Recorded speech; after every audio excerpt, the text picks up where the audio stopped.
As ações, elas dependem da forma como a gente decide, né? Você agora está aqui comigo no ao vivo ou no gravado, porque essa live fica no gravado, mas você está assistindo até agora, você não ter fechado o vídeo, você não ter desistido, você não está fazendo outra coisa, está fazendo isso que você está fazendo aqui agora, é uma ação que foi criada a partir de um jeito de pensar.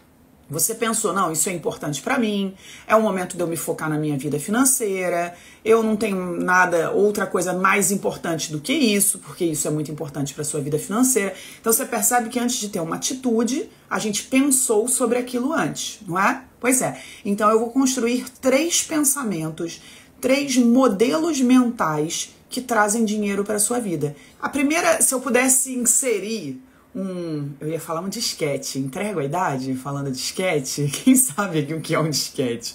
Vamos inserir um drivezinho, um chip. Um chip, né? Elon Musk colocando aí chip na cabeça dos outros. Então vamos colocar um chip do protagonismo na sua mente. O que é o chip do protagonismo? É o chip do não vitimismo. É um chip que faz o seguinte: muitas vezes na nossa vida a gente assume uma postura vitimista. E olha só, tá tudo bem. Quando a gente é vítima de uma situação, tá tudo bem a gente assumir uma postura vitimista. Afinal, a gente está sendo vítima de uma situação. A gente pode ser vítima de um crime, a gente pode ser vítima de um abuso, a gente pode ser vítima de alguma situação. E tudo bem essa postura quando nós somos vítimas. Porém, nós não somos vítimas da nossa própria vida. O que está acontecendo na minha vida, na sua vida, é um resultado das nossas decisões, combinada com uma série de circunstâncias, é verdade. Mas os resultados da nossa vida são principalmente uma combinação de decisões nossas. Muitas vezes as decisões foram tomadas sem conhecimento, foram tomadas influenciadas por julgamentos, por decisões de outras pessoas, foram tomadas de forma assim meio impulsiva, sem pensar muito. Então, tudo isso pode ter acontecido, mas foram nossas decisões. Então, nós não somos vítimas da nossa vida, nós somos protagonistas da nossa vida, né? E pode ser que, de repente, isso que eu tô falando pra você soe como óbvio, que faça muito sentido, e que você pense, não, verdade, é isso. Né? Os resultados da minha vida eu tô colhendo porque eu realmente não soube decidir, ou porque eu deixei pra lá, porque eu procrastinei. E eu não tô falando isso pra ninguém ficar aqui numa de ficar assumindo culpa, sabe? A culpa é um sentimento pesado, de uma vibração pesada. Então eu acho que tem a ver com responsabilidade, de entender o nosso papel de protagonista da própria vida. Mas eu sei que mesmo que você esteja entendendo tudo isso, talvez você ainda nutra alguns pequenos comportamentos e pensamentos vitimistas. E eu falo isso porque, para mim, também é uma necessidade eu ficar atenta e não deixar entrar no automático do vitimismo. Quando, de repente, tudo está com você, que todas as decisões precisam ser tomadas por você, porque as pessoas à sua volta não parecem preparadas para tomar as decisões, ou porque você puxou os problemas dos outros para você e agora tá tudo no seu colo, e aí você diz, ai meu Deus, é tudo comigo, ninguém me ajuda, eu tô sozinha, com o mundo nas minhas costas.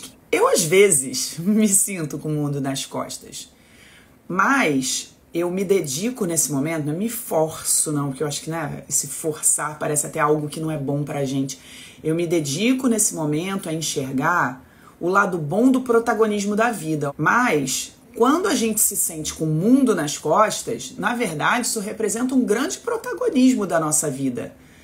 Muitas vezes a gente está tendo uma postura controladora, a gente está tendo uma postura de puxar os problemas dos outros pra gente, a gente está tendo uma postura de assumir mesmo as responsabilidades que às vezes não são responsabilidades nossas, e a gente está tendo a possibilidade de colocar a mão nos nossos próprios problemas e resolver. Então, essa visão que a gente tem de que o mundo, que a gente está carregando o mundo nas costas, na verdade, ao invés de dizer pra gente que isso é um problema, que isso é ruim, e manter a gente nessa postura do vitimismo, a gente precisa entender que essa é a postura, essa é a situação do protagonismo.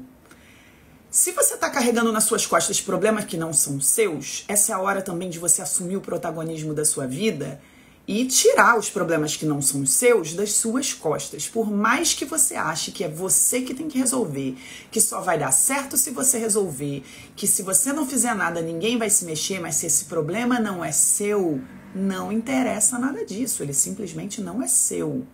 Agora, se você puxa para você porque você entende que de alguma forma você precisa agir naquilo, então ele é seu também, então haja. E aí você assume o protagonismo.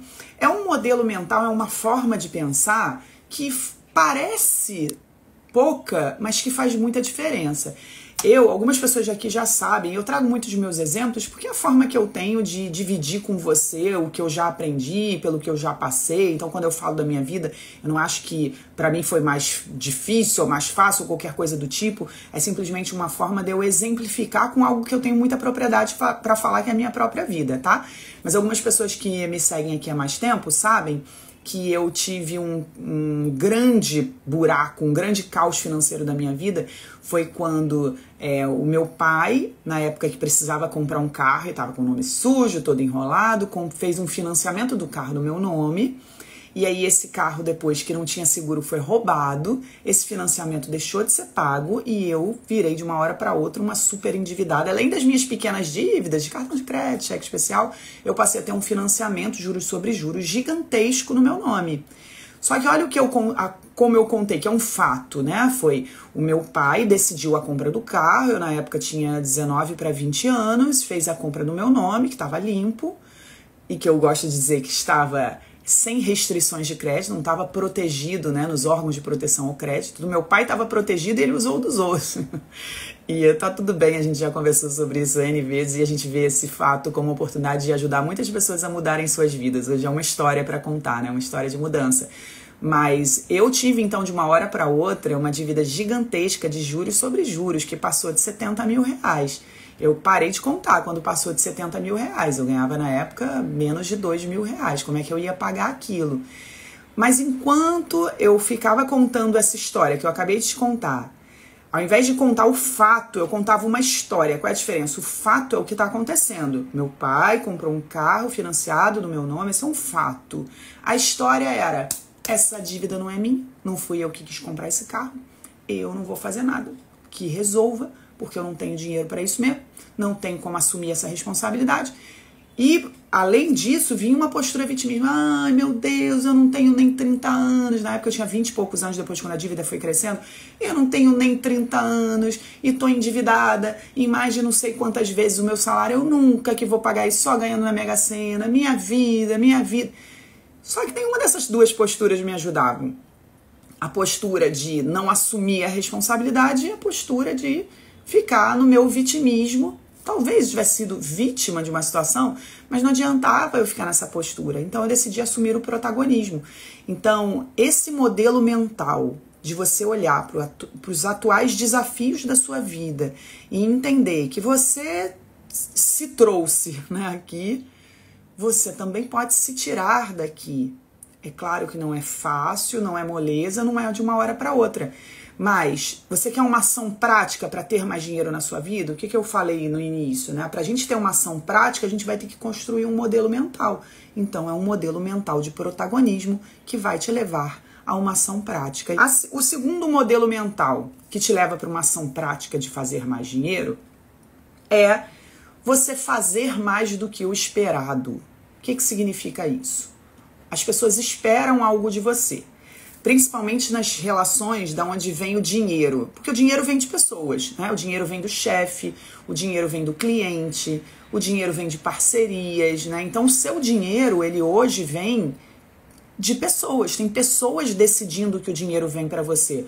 Se faz sentido dizer que esse dinheiro vem de pessoas, essas pessoas esperam algo de nós para que esse dinheiro chegue a gente. Faz sentido também? Então, assim, seja o chefe, seja o sócio, seja a gerente de recursos humanos da sua empresa, seja o seu cliente, seja um parceiro, Então, para o dinheiro chegar até você, essas pessoas estão esperando algo de você, né? E aí, qual é o modelo mental que você tem que criar, então? Fazer mais do que o esperado. O que essas pessoas esperam de você? Faz um exercício e pega papel e caneta mesmo. Tem alguns exercícios assim de reflexão para a gente tomar umas decisões na vida que fazer com papel e caneta é ótimo. Porque nos pensamentos fica tudo muito etéreo e a gente perde o pensamento rápido e a gente tem um pensamento tão acelerado que a gente daqui a pouco se pega pensando em outra coisa e não conclui o raciocínio. Faz uma lista do que você acha que as pessoas que estão ligadas a esse processo do dinheiro chegar a você, o que essas pessoas estão esperando de você. Faz uma lista. E aí você vai criar um modelo mental de fazer mais do que o esperado. Vou te dar alguns exemplos. Quando eu vou num profissional de saúde, num médico, num dentista, o que eu estou esperando? Eu estou esperando que a consulta seja boa, que o atendimento seja bom, que ele resolva ali aquele problema, sei lá, alguma coisa do dente, da coluna, se está doendo, que passe a dor. É o que eu estou esperando, né? O que esse profissional de saúde poderia fazer que seria além do esperado e que isso vai me fazer falar dele para todo mundo, que isso vai me fazer querer voltar, que isso vai me fazer achar barato a consulta dele. Isso vale para qualquer profissional liberal, né? Então, o que o profissional poderia fazer? Eu lembro bem de uma dentista que eu fui uma vez, eu estava num processo desses tratamentos tipo canal, sabe essas coisas chatas assim? E aí eu fui numa dentista que não deu muito certo, isso tem muito tempo, tem muitos anos isso, acho que já deve ter, sei lá, uns quase 10 anos. Eu fui numa dentista que não deu muito certo, e aí eu tava falando com um amigo meu, e eu falei, cara, eu já tô até com medo de ir em dentista, porque não deu certo e tal. E ele falou assim, engraçado, a minha dentista, ela se especializou, ela criou um consultório que é para pacientes que têm medo. E eu falei, porra, que engraçado. Ela tem toda uma pegada, assim, você entra lá, toca a música que você gosta, né? Ela pergunta qual é a música que você gosta num formulário, aí quando você chega, toca. E aí a secretária dela vem com um negocinho que você tira a frase do dia e tal, e eu já gosto dessas coisas, né? Afirmação do dia. Aí eu falei, legal, vou marcar com ela. Então entendi que ele falou dela, porque assim, foi além do esperado. Essa coisa mais nichada, mais específica, né, do que ela faz. E às vezes são detalhes, às vezes pode ser algo maior, né? Eu, por exemplo, nos meus cursos, eu entrego bônus, então quando a pessoa compra um curso, eu entrego outros cursos de graça, além de entregar outros cursos de graça, eu permito que ela assista o curso inteiro, eu libero esse curso dentro de um prazo de 30 dias, ela assiste o curso inteiro, se ela não gostar, ela pede o dinheiro de volta, pode cancelar e sair. Eu não sei se você sabe, mas no Código de Defesa do Consumidor, o prazo para devolução de produtos online são 7 dias. A maioria dos profissionais que têm cursos online fazem 15 dias, dizendo que dão o dobro do que é determinado por lei. Eu dou 4 vezes o que é determinado por lei. Ou seja, eu estou buscando fazer mais do que esperado. As pessoas esperam 7 dias, às vezes as pessoas esperam 15 dias, 14 dias, e eu entrego 30 dias de possibilidade de cancelamento. Então é muito mais do que o esperado. As pessoas se sentem seguras, aí elas falam de mim para outras pessoas, olha, ela até devolve dinheiro se você não gostar, sabe? Eu devolvo mesmo. Então, fazer mais do que o esperado grava na mente das pessoas, você fica marcado para as pessoas como alguém que faz acima da média. E quando a gente faz acima da média, a gente tem resultados acima da média. E a gente, então, ganha acima da média. Na verdade, a gente faz dinheiro acima da média. Então, é importante a gente criar esse modelo mental do fazer além do esperado a todo momento. A todo momento querer surpreender, a todo momento querer se destacar. E eu não acho que isso seja... eu acho que hoje em dia existe um discurso de muitas vezes a gente ter que tomar muito cuidado com a nossa dedicação, com o nosso esforço. Vou pegar a palavra esforço, tá? Porque muitas vezes é um esforço que a gente faz ao fazer além do esperado. E eu acho que hoje em dia existe um discurso, muitas vezes, de a gente tomar cuidado em dosar os nossos esforços. Estar sempre em movimento de crescimento. O que é isso?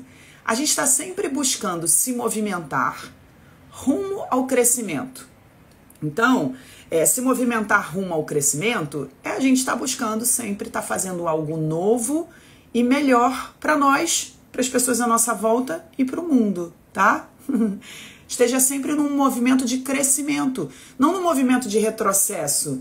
né? Toda vez, movimento é tudo que a gente fala, tudo que a gente faz, tudo que a gente cria, tudo que a gente lê, né? Os movimentos do dia a dia, né? Então esses movimentos do seu dia a dia precisam estar orientados para o crescimento. Você acha que a gente cresce quando a gente diz, minha vida não tem jeito? Não, a gente não cresce. Ah, mas é nisso que eu acredito. Tudo bem, então não diga. Não diga. Só acredite e guarde para você, porque quando você diz, você está ouvindo a sua própria frase, isso reforça para você, né? Então, o que seria um movimento de crescimento? Perguntas. Perguntas é um movimento de crescimento. Quando você se faz perguntas, você está investigando possibilidades, né? Então, quando você afirma que não tem jeito, não é um movimento de crescimento.